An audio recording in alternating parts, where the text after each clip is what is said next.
Prabhu for holding the Kirtan program. Kirtan, thank you all kids for beautiful Kirtan as always. You're all very sweet. Today, as you all see here on the screen, Bhima Prabhu is here. Most of you uh, would have got some association with Bhima Prabhu, if not just a short introduction. His biography actually, goes longer than what he has shared with me. So, out of humility, he just gave a few things for under my pressure to him. Otherwise, he was not willing to give any sort of information about what services he does. Anyway, so but then the point here is Bhima Prabhu is actually from St. Louis, born and brought up here in St. Louis, and then later moved to India. He lives in India. Right now, he is in St. Louis, though, in our temple, giving classes and doing various other services. Before Bhima Prabhu joined our Krishna consciousness movement, he served in the Missouri U.S. Army National Guard as National Guard. And then in 1973, when he joined, because that year is quite interesting, when I don't know which month he joined, but I don't know whether I was born or not born that time. That means he's just been so long in Krishna consciousness. My age is Krishna consciousness to him. In other words, he's been regularly performed Sankirtan in St. Louis, and then later moved to Juhu, Mumbai, ISKCON. And over there, he moved in 1977, and he served as a temple president for almost 11 years. And also as the India BBT manager, BBT means Bhaktivedanta Book Trust, Srila Prabhupada's Book Trust, as a manager. Presently, he is a member of ISKCON, India's Board of Trustees, known as the Bureau, and also India BBT trustee since 1988. Also as a member of the Vrindavan Executive Board, also regional secretary of Mira Road, ISKCON, and Juhu in Mumbai. And there are many also are there because he holds many hats. He never wears mask, meaning not the COVID mask.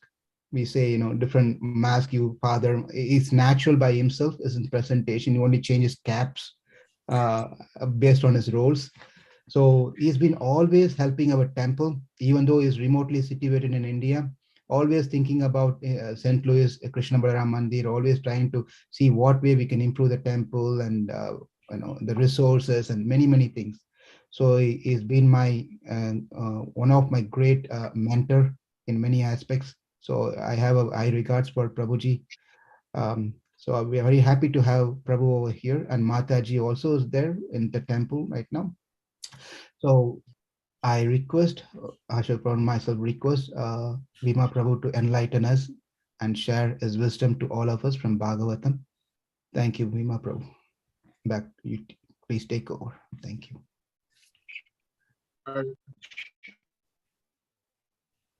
Om Ajnanatimandasya Gnananjana Shalakaya Prabhu, your audio. Mukam Karoti Vachalam Pangum Langayate Gidim Yat De Sri Gurun Dinataranam Paramahananda Madhavam Sri Chaitanya Ishvara. Can you hear me okay? Am I audible? Do you have two instruments going on? Can you hear me?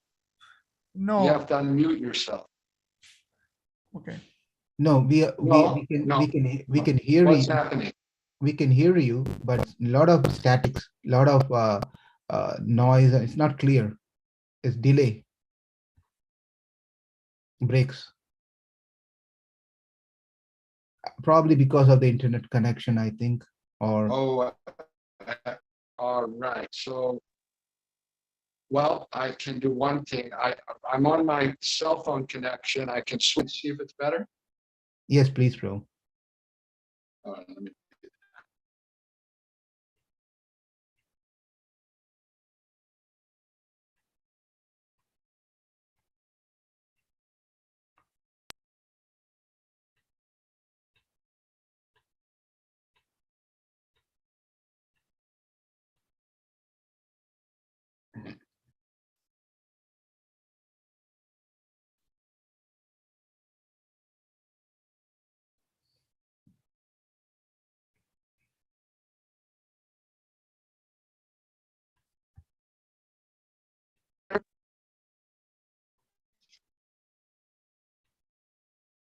No, okay.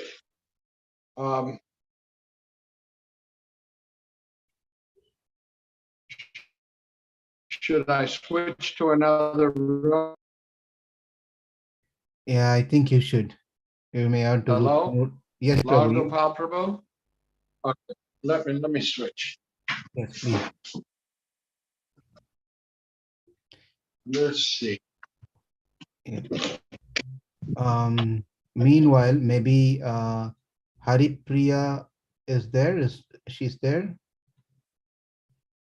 Is she there? Sachipran Prabhu? Yes, yes, Prabhu. She can do a kirtan until Bhima Prabhu settles down. Well, how is that? Is that any better? Oh, it is better. It is bebetter. I think you're getting closer Okay. to the. I don't know what I'm getting closer to, but I think this is better. How's that? This is perfect, Prabhu. Thank you. Okay, well, as close you can come to perfect in the material world. So, well, one thing I want to talk about today was coping with lust. Now, there's a recent article by Raj Bihari Prabhu in a recent Back to Godhead, the latest Back to Godhead next. It's got an interesting incident that he brought up, which exemplifies the problem with lust. And that was in 2001 in the kingdom of Nepal, which was a kingdom at one time. King Virendra was at the dining table with his family members in the evening, and his son came into the dining room completely intoxicated, took out a gun and killed the whole family. And after that, shot himself in the head. And what they could surmise of the motive why he did that was that he was in love with the girl, but she wasn't from a royal family, so they didn't allow him to marry. And due to this frustration, he killed all his family members. So this exemplifies the difficulty with lust. Now, lust, it arises out of the three modes of material nature. We're working with three modes: goodness, passion, and ignorance. So someone who has a high degree of passion, I would say out of control passion. Passion can be a good thing. We can get a lot of positive things done with a passionate mode. But when it becomes uncontrolled, it moves to the mode of tamas, or ignorance, and that's where we get a lot of difficulties. So the three modes of nature are there: goodness, passion, and ignorance.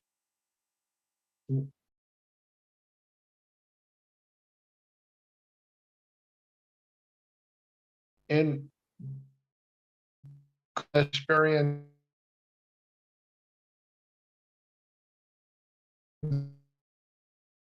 peacefulness, in the mode one experiences many to get things done, to get things completed, and that's using the mode of passion.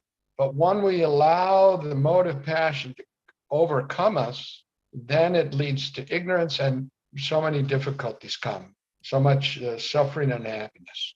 there's a interesting story from the Mahabharata where Vidura explains to Dhritarashtra an analogy, a story. Once there was a person in the forest, and he was attacked by a tiger that had 3 cubs, and he jumped in a well. He jumped in a well, a dark well, and he latched onto a tree branch that was growing out on the side of the well. And at the bottom of the well was a huge alligator with his mouth wide open, waiting to swallow him. And at the end of the branch was a snake. And while he was holding on to the branch, 2 rats were gnawing at the branch, a white one and a black one. And while he was there on the branch with the alligator below, the tiger above, the snake and the 2 rats eating the branch, some drops of honey dropped down on his tongue. And he tried to enjoy those drops of honey.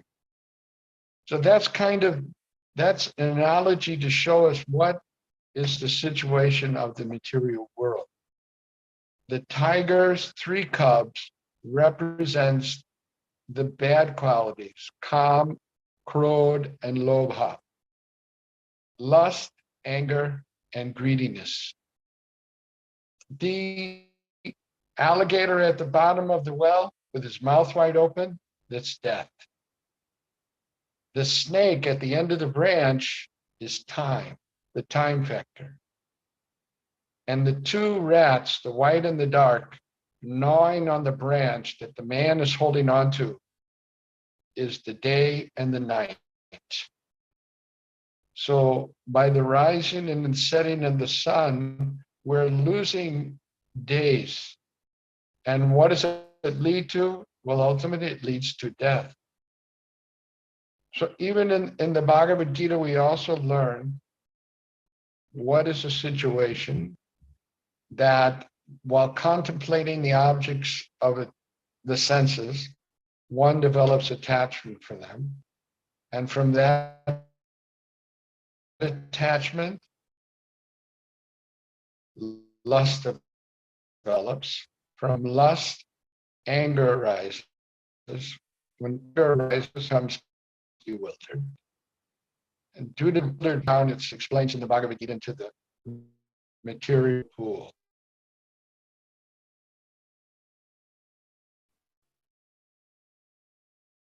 So lust is actually very important. And in this world, are we just here to enjoy our senses and try to become? The Vedic literatures tell us no, that the human form of life has a very specific purpose, and that is so that we can understand our real identity as eternal spirit soul, separate from the material body. And in order to understand that, we have to, as Krishna says in the Bhagavad Gita to Arjuna, rise above the 3 modes of material nature. Even if we're practicing devotional service, chanting, doing various practices, we still won't be above lust. We still will be attacked by lust. That is, will be working in the mode of passion, and it can very well lead to the mode of ignorance. You know, Arjuna asked Krishna at the end of the 4th chapter of the Bhagavad Gita, how is it, Krishna, that we do sinful acts, even unwillingly, as if impelled by force? And what does Krishna reply? Krishna says, it's due to lust alone, Arjuna. And this lust has kind of situated itself in various parts of the body. So as practicing devotees of Krishna, the devotees get signals when the mode of passion is degenerating us into the mode of ignorance. And due to those signals, we can accelerate, just like sometimes when you're driving, you have to hit the gas to avoid an accident, to go around an obstacle or something. So in the same way, if we see that the mode of passion, we're becoming overly passionate about a certain thing, we can accelerate our devotional activities, like chanting the holy name. Hare Krishna, Krishna Krishna, Hare Hare, Hare Ram, Ram Ram, Hare Hare. So this is a very practical thing for all of us to practice and to try to understand how to become free from lust, which Krishna describes in the Bhagavad Gita as an enemy. It's an enemy. Why? Because lust will take us away from the purpose for which we've got this human form of life, which is to understand our real identity as eternal spirit souls, and to engage in our eternal occupation, which is to be a servant of God. And so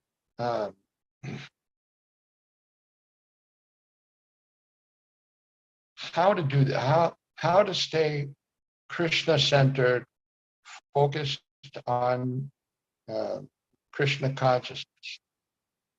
That's why Srila Prabhupada started the International Society for Krishna Consciousness, because it takes a society, it takes a group of people working together, combinedly, helping each other to keep fixed on the goal of life, and not to be. There's an example, there's a story of Chaitanya Mahaprabhu. He left Jagannath Puri and he went to South India, and he was traveling. And before he left, the devotees in Puri insisted that he take one assistant. And that assistant's name was Kala Krishnadas. So this Kala Krishnadas was traveling with Chaitanya Mahaprabhu, and he fell in with a group that are called the Bhataharis. The Bhataharis were a group of persons that dressed like sannyasis, but they were anything but sannyasis. They did all wrong things, and they would try to attract women to their group and so many things. So the servant of Chaitanya Mahaprabhu, he got in with this group and he became corrupted. Association is everything. Birds of a feather flock together. Judge a man by the company he keeps. But in any way, Chaitanya Mahaprabhu went and confronted these Bhataharis and said he wanted to get his servant back, this Kala Krishnadas. Well, they came to fight with him. They attacked Chaitanya Mahaprabhu with various weapons. And the various weapons that they attacked him with, the weapons turned on them and began to, defeat them. And at that time, Chaitanya Mahaprabhu grabbed his servant, Kala Krishnadas, by the hair and took him away from the association of the Bhataharis. After Chaitanya Mahaprabhu completed his tour of South India, he came back to Jagannath Puri, and he told the other devotees about this incident and that he didn't want to associate with Kala Krishnadas. Even the Kala Krishnadas repented and was sorry for what happened, but still Chaitanya Mahaprabhu refused to have his association. And later on, the devotees, out of compassion for Kala Krishnadas, they sent him to Navadvip. And there, Kala Krishnadas met the devotees. And he related to the devotees the different intimate pastimes that the Lord had while he was his servant, traveling in South India. And in this way, Kala Krishnadas was engaged. So this exemplifies how important it is to have association with the devotees of the Lord, so that we can remain above the modes of material nature. The modes are working like a machine, like your computer works in a particular way. as the company who made it set it up. In the same way, the modes of material nature are working in a particular way as the Supreme Lord has set it up. And the safest position to be in, of course, is full Krishna consciousness, which is above the modes. It's even above the mode of goodness. But in order to get to full Krishna consciousness, one has to be situated in the mode of goodness. So there's various activities that one can perform, such as doing kirtan, chanting the holy name, worshiping the deity, worshiping Tulsi, hearing Srimad Bhagavatam, discussing Srimad Bhagavatam amongst the devotees. These things will elevate our consciousness from the modes of passion and ignorance to the mode of goodness. And in the mode of goodness, it's a platform whereby which we can progress. Ultimately, we want to rise even above the mode of goodness, which is called sattva gun. Sattva gun, shuddha sattva gun, pure goodness. Sattva gun, the mode of goodness, is still sometimes influenced by the mode of passion, sometimes it's influenced by the mode of ignorance. But shuddha sattva is pure goodness. No more passion, no more ignorance. Now, to attain this shuddha sattva, this state of pure consciousness, where one realizes their eternal identity as a servant of Krishna, it's not something that you can mechanically come to. In other words, if you study real hard, you can become a doctor. If you work very hard, you can become successful as an IT person, right? You learn the codes and you can be successful at it. But no matter how hard you practice devotional activities, although certainly you will progress, but to come to the platform of actually being free from the three modes of material nature and rise above it, transcendental, there's one ingredient that's required. And that ingredient is the mercy of the Lord, kripa. Krishna's energy is non-different from Krishna. Is there anyone here in this Zoom meeting that thinks they can defeat Krishna? No one can defeat Krishna. Can anybody defeat Krishna? A lot of people thought they could defeat Krishna. Kamsa thought he could defeat Krishna. Ravan thought he could defeat Ram. Lots of people thought they could do better than Krishna. But we see through the history, Krishna always became victorious. So no one can defeat Krishna. Similarly, no one can overcome Krishna's energy. We're tiny, insignificant individuals, souls, small particles of consciousness. And Krishna is very great. We're Anu and he's Vibhu. So just as no one can defeat Krishna, no one can overcome Krishna's material energy or his Maya unless and until they have his mercy. We require the mercy of the Lord to actually break out of the influence that his material energy has on us. So that's why Srimad Bhagavatam is so important, because starting from the first canto of the Bhagavatam, going through all the different cantos step by step, gradually our consciousness becomes purified. So, and we can attract the mercy of Krishna so that we can actually come to the platform of Shuddha Sattva, or that without having any influence of the three modes of material nature. Now, the best way to do that in this age, although in other ages there were practices that were recommended, like elaborate deity worship, yajnas, Vedic sacrifices, and meditation. These were there for different ages. But these practices aren't so readily available. They're very difficult to perform in this age because people in Kali Yuga are not very much accustomed to performing these things. They're very slow to spiritual life. But one thing is very powerful in this age, and that is that by simply chanting the holy name of the Lord, one can get the highest realization. And Krishna consciousness is a very practical thing. It's not that one has to stop doing the things one likes to do and perform something else. Prabhupada gives the example that, like painting, someone may like to paint. So the painting of today, modern painting, a lot of it has, you really have to be existential to appreciate it. But Srila Prabhupada said that's due to the fact that most people are situated in an impersonal conception of the absolute truth and even the world. So if one has a talent and an interest to paint, one can paint pictures of Krishna.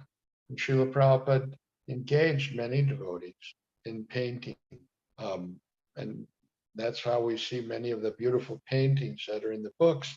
They're all done by devotees that were dovetailing their artistic abilities in the service of Krishna. So gradually, when one's engaged in devotional service, one derives a happiness simply by doing this service. And gradually, by rendering the service, a relationship with Krishna. In fact, that's the first part of devotional service, is that it's called Sambandha Gyan, the knowledge about Krishna to help us develop our relationship with Krishna. We as spirit souls need to understand that Krishna is very great. And if you look at a lot of the lectures that Srila Prabhupada gives, even though it's from the Bhagavatam, he'll be giving many different quotes from Bhagavad Gita. And this is to explain the greatness of Krishna. Just like if we hear about someone and their greatness, then we develop an attraction for that person. And this is the process, to hear about the greatness of Krishna, to become attracted by Krishna, and to want to render service to Krishna. And whoever renders service to Krishna, they're never the loser. They always gain. And Krishna, even a little bit of devotional service, it protects us. Krishna says in the Bhagavad Gita, small amount of devotional, I protect them from the most dangerous type of fear. So what is that most dangerous type of fear? Well, the most dangerous type of fear, Prabhupada explains in the Bhagavad Gita, is to, after having gotten the human form of life, to not have completed that human form of life, and to sink down again into the animal life. This would be the most regrettable thing, because after 8,400,000 different species, sometimes in a tree body, sometimes in an animal body, now we've gotten this human form of life. And to not complete the purpose for which we've gotten this human form of life, and to slip back down into the other species of life, is most unfortunate. But we needn't fear that by rendering devotional service, even a little bit of devotional service. Hearing about Krishna, chanting about Krishna, remembering Krishna, doing something service for Krishna. So many things, whatever our proclivity might be, whatever we're interested to do, we can do that for Krishna. Someone may be interested to cook, and they can cook for Krishna, make different preparations for Krishna. Whatever it is, we can dovetail our talents in the service of Krishna, and we will definitely be able to overcome the enemy of lust which we need the mercy of Krishna to do. And staying in association with devotees, living in a community of devotees, that is the best and way to get the feedback, because persons that are not attracted to Krishna, persons that are not interested in developing Krishna consciousness, how will they give you the feedback? If a person is not thinking of Krishna, a devotee is not thinking of Krishna,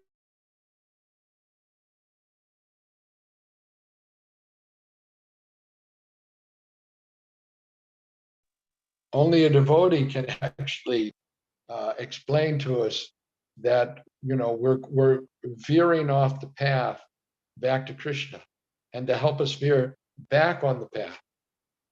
So you can see how important it is to stay in association with devotees, to become Krishna conscious, to fulfill this purpose of the human form of life, of going back home, back to Godhead. Hare Krishna. Are there any questions?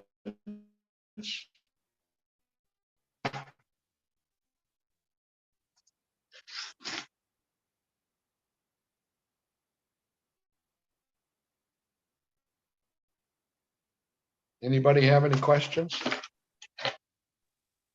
Hare Krishna, Bhima Prabhu, Dandapanams. I accept my humble obeisances. Well, thank you for the nice class today. We could overcome this anarthas only by devotional service. But I have a question about in the initial stages, like we are not, we're in the beginning stage, initial stage, our chanting is not pure or sadhana is not pure. And these anarthas always torment, like how do you overcome? How do we help ourselves in this situation? When the Maya is so strong, then our bhakti. Well, you know, Krishna, Arjuna, he kind of asked the same question. How do, you know, control the mind? The mind is very powerful. In the neophyte stage, the mind can take us where we don't want to go. So what do we do? Arjuna asks. And Krishna says, he gives two prescriptions. One is by detachment, and the other is concentration. Undoubtedly, when we're chanting the holy name, the mind will wander off what devotional service we have to do or haven't done. And if we're not, then it'll take us some rather strange direction. But that's not a wonder. That's going to happen undoubtedly when we're chanting. But the advancement, the progress is that when we bring the mind back to the name, back to the chanting, that is when we're progressing in the path of remembering Krishna and devotional service, to bring the mind back from wherever it wanders to the holy name. And whatever devotional service that we're doing, if we perform it we try to do it the best of our ability, give it our full attention, and that will help us progress. So yes, we're all in the Neophyte stage. Srimad Bhagavatam says, if one chants the holy, second canto, if one chants the holy name of the Lord and tears do not come to the eye, it's to be understood that our heart is hard, it's hard like a rock. So that's not a wonder. For so many lifetimes, our minds have been in control, and we haven't performed devotional service. And in this lifetime, now we're trying to chant the holy name of Krishna by chanting the Maha Mantra, Hare Krishna, Krishna Krishna, Hare Hare, Hare Ram, Ram Ram, Hare Hare. Just the effort to chant the holy name is like declaring war on the material energy. where we have thrown in the face a challenge to Maya that I have been your servant, but I'm no longer going to remain your servant. I will become the servant of Krishna. And Maya accepts the challenge. She's the energy of Krishna. She's very powerful. There's no doubt about it. Who are we in front of Maya? She's riding the tiger. She has so many arms. She has a trishul to stab us at every moment, right? With the threefold miseries, Adi Bautik, Adi Daivik, Adi Atmik, Kalesh. But try to understand, she's also the energy of Krishna. And Krishna is more powerful than she is. Some Mayavadi sannyasis say that it's all one, and Maya has as much power as Krishna. You know, you can worship Krishna, you can worship Durga, you'll get to all the same result. But no, Maya cannot stand in front of Krishna. Just like if you stand near the fire, the cold can't touch you. In the same way, if we keep ourselves fixed up with Krishna, Maya cannot touch you. I give the example sometimes that, you know, if you go to the villages in India, and you know, the village ladies, they're very, how do you say? They're very chaste. In other words, they'll cover their face with their sari if they're standing in front of their elders or some man they don't know, isn't it? They say the Ganwalis. I said, very modest, right? Yeah. So Durga Devi, she's just like that in front of Krishna. She can't show her face. She very timid, you know. So if you keep yourself fixed up with Krishna, she'll also not have that influence on me and any one of us. So the secret is stay next to the fire of Krishna consciousness, stay in association with devotees, and gradually Maya will give up her efforts because of the mercy of Krishna, because of Krishna's mercy. Not so much our own endeavor, but we have to endeavor. You can't go to the university and decide you're not going to study and expect to become a doctor. But just because you saw somebody got a doctorate degree as honorary degree, you can't expect that you'll also get honorary degree. No, you have to work. And when the university sees that you've worked and passed all the required courses and excelled, well, they'll give you the degree. In the same way, when Krishna sees that we're sincere in our efforts to try to chant, to try to serve, to try to think of him, then he, by his causeless mercy, will say, okay, then I accept this person as my servant. Is that okay? Yes, Prabhu. Prabhu, I have a follow-up question. So while practicing, do we also need to introspect ourselves and like, I'm being attacked by any of these anarthas? Would that help? Or we don't need to worry about any of Introspection, those things? the introspection is very important, very important. We always have to see that what happens to us is what is Krishna trying to teach me? What does Krishna want me to learn by this particular thing that's happening? And if we find something that happens to us again and again, it means that we're not getting it. And therefore Krishna has to test us and give us the same experience. We can understand what it is Krishna, the Chaitanya, of devotional service. And the devotee has to become an expert gardener. Just like in the garden here in the back, we have some marigolds, we have some zinnias that the devotees planted and they're using in the worship. But at the same time, the plants are growing, the weeds are also growing. So the weeds are there, and you have to pull out the weeds. And what are the weeds in our devotional, around our devotional creeper? Well, it's the desire for sense gratification, the desire to be respected by others, the desire, this impersonal conception of the absolute truth is a weed. So if you don't pull out, if you don't introspect, like you mentioned, if we don't pull the weeds out from our devotional creeper, what's going to happen? Weeds grow faster than plants, and they will overcome. Their roots will eat up all the nourishment that's there in the ground, and the plants won't be able to grow properly. They'll overcome the plants. And in fact, if in our devotional creeper, we don't introspect, like you mentioned, we don't pull out these weeds, these different unwanted desires for different things, what will happen is that after some time, we won't be able to differentiate between the creeper of devotional service and the weeds themselves.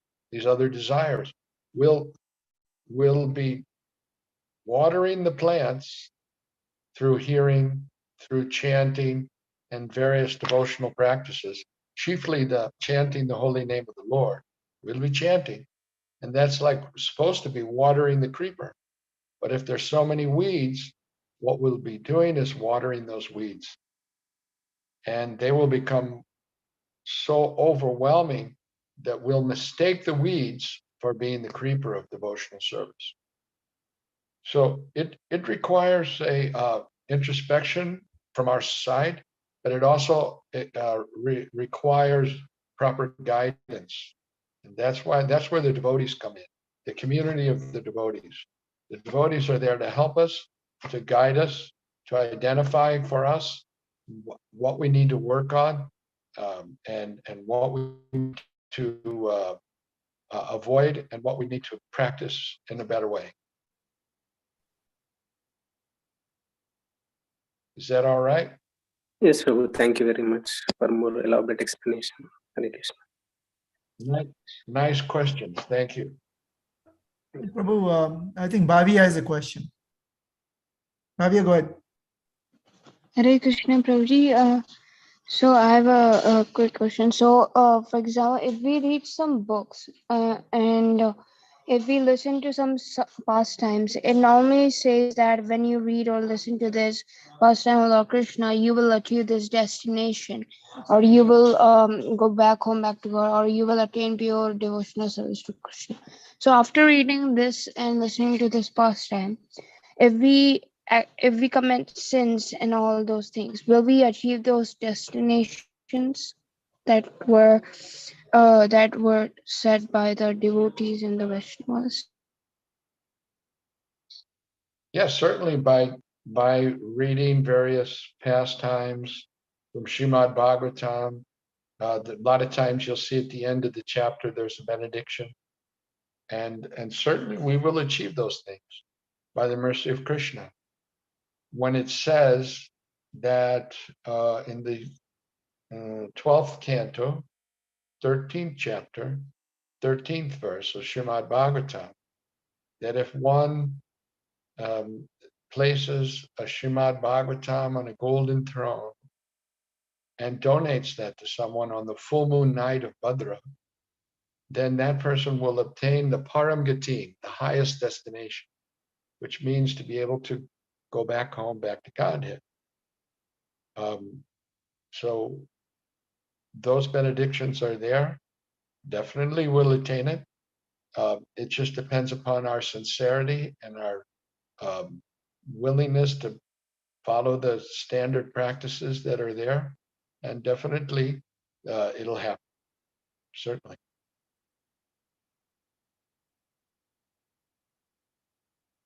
Is there some particular benediction that you want or you're looking for?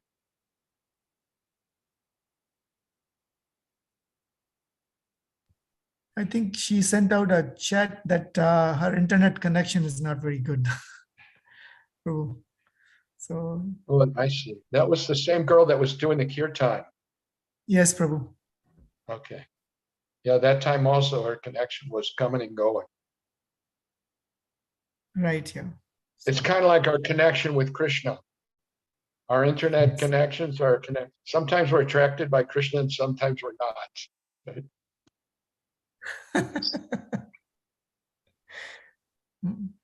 My connection is always bad, Prabhu.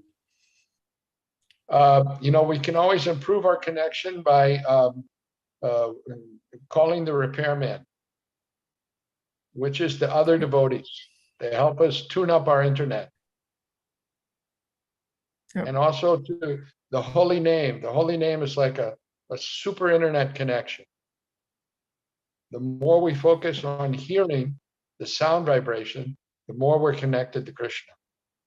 Being connected to Krishna means that, various choices will come in our lives almost on a daily basis. And how do we know if we're making the right choice? The ability to make the right choice in life, to do the right thing, is concurrent with our attachment to the holy name of Krishna. If we chant the holy name of Krishna sincerely, with focus, more than likely we're going to make the right choices in life. It's just a matter of giving that time and focus on the holy name of the Lord. But our minds, they're so rascal, they would rather do anything than chant the holy name. Anything. But the holy name is powerful and attractive. And if we become accustomed to chanting the holy name, it's not a material sound vibration. It's not an ordinary thing. It's like you can't chant something material for very long, but you can chant the holy name continuously because it's not material.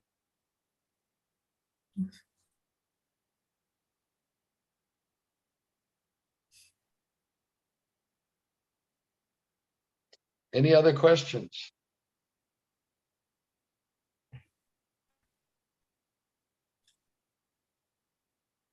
We have a Deshpande here. Must be from Maharashtra. Akshar Deshpande. Are you there?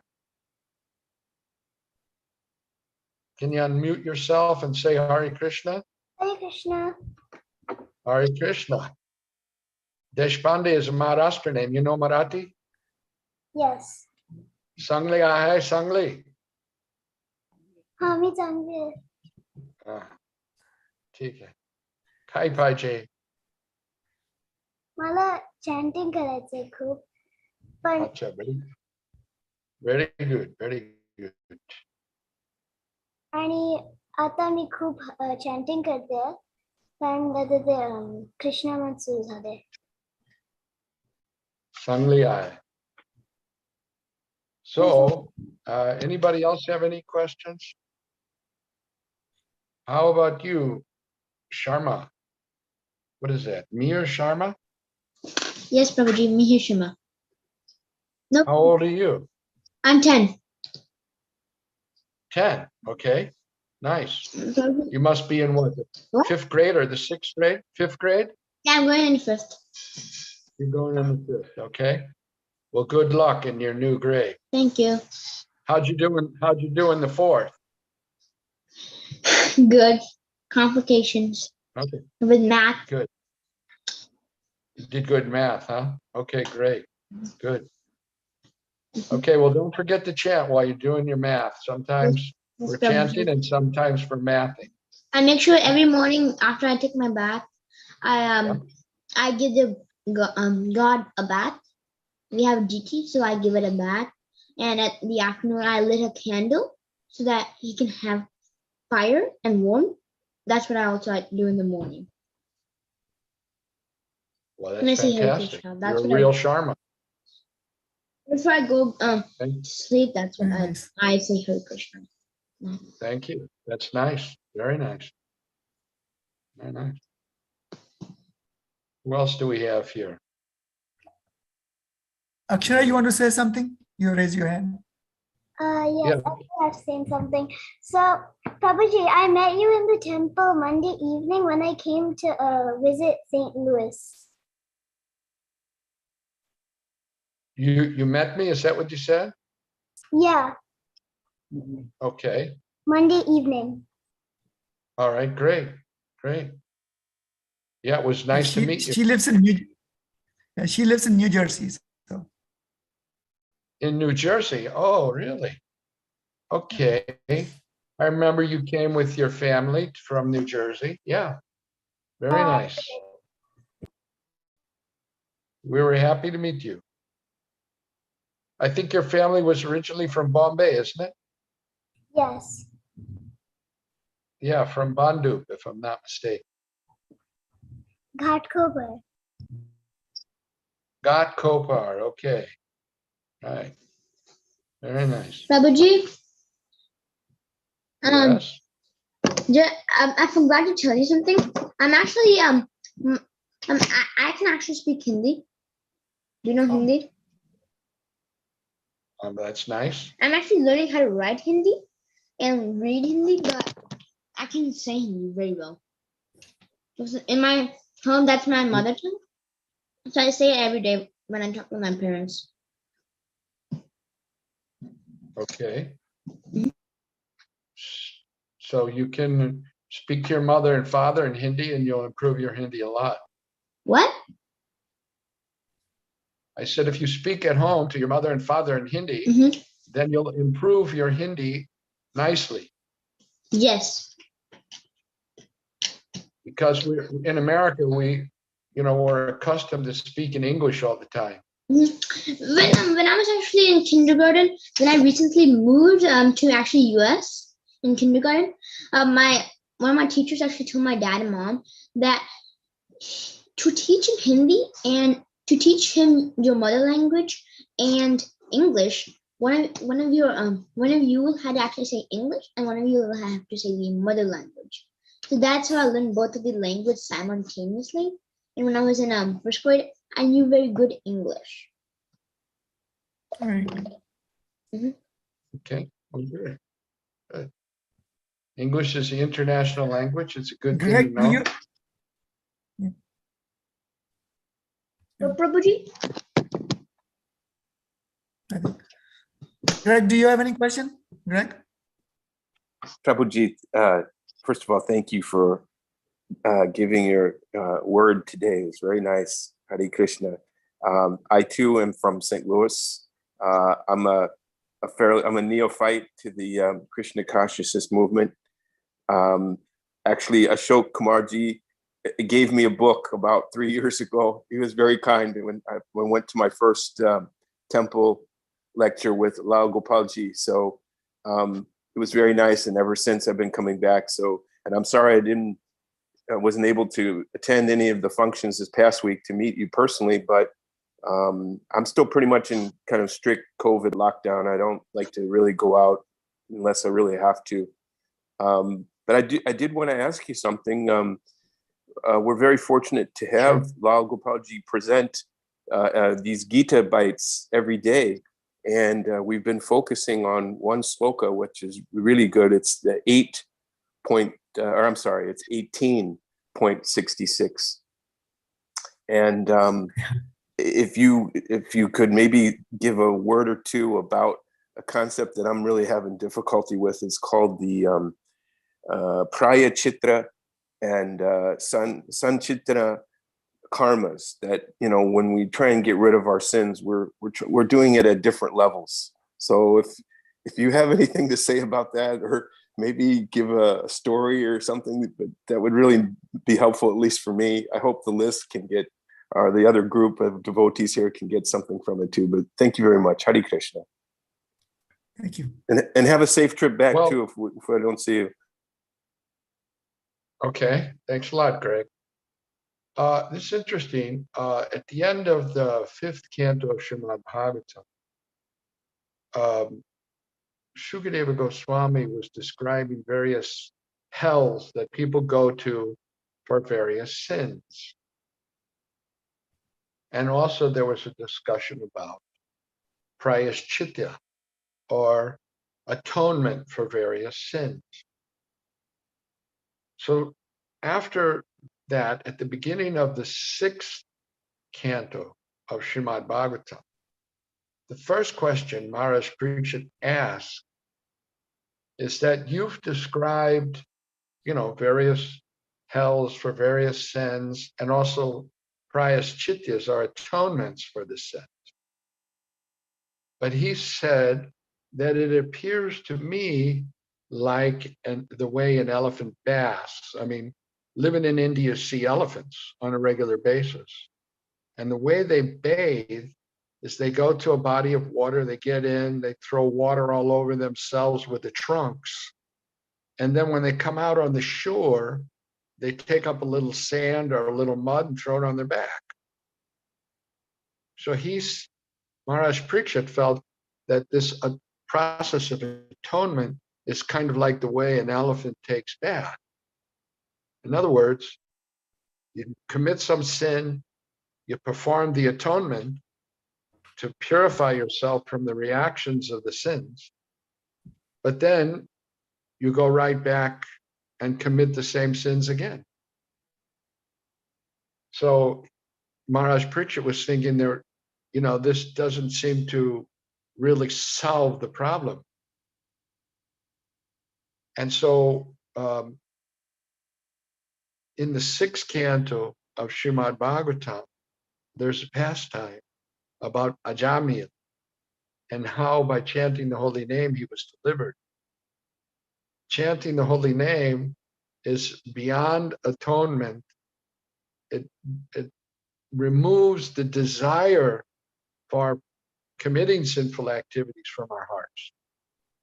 We have so many what they call papa beads, or sinful desire seeds within the heart. Some of those have already fructified. We're already suffering for the sins that we've performed in the past, or we will suffer in the future for sins we've performed. But all of these different stages of sinful reactions that we have accumulated can be annihilated by the power of the chanting of the holy name of the Lord. By chanting the Lord's holy name, we can become, we go beyond prayaschitya, atoning for sins that we perform. We destroy the very desire that's there within the heart to perform sinful activities. And that's the power of the holy name. Is that what you were looking for, Greg? Absolutely. Yes, very nice.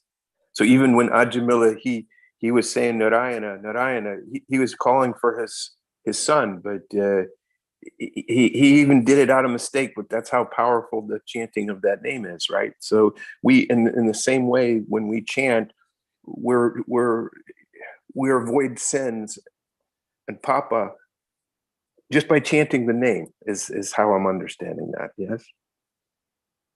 Absolutely. Absolutely. Ajamil, you're right. He didn't call out, he was calling out the name of his son, who was sitting nearby when the Yamadutas came to take him away. But because he chanted the name in helplessness, total helplessness, therefore he was delivered from the hands of the Yamadutas. And he actually came back in this life by the arrangement of the Lord, and he got an opportunity to complete his devotional service. And so chanting the holy name is so powerful. And of course, we can practice and try to focus on the sound vibration, and that will go a long way for helping us in all of our devotional practices and even our regular life, whatever activities that we have to perform. We may be working or are going to school, are performing so many different activities. But even in those activities, by focusing on the holy name, at least for some portion of time during the day, will help us to focus on whatever we have to do in life. And ultimately, it can deliver us from this, the material consciousness that we somehow or another have gotten ourselves into.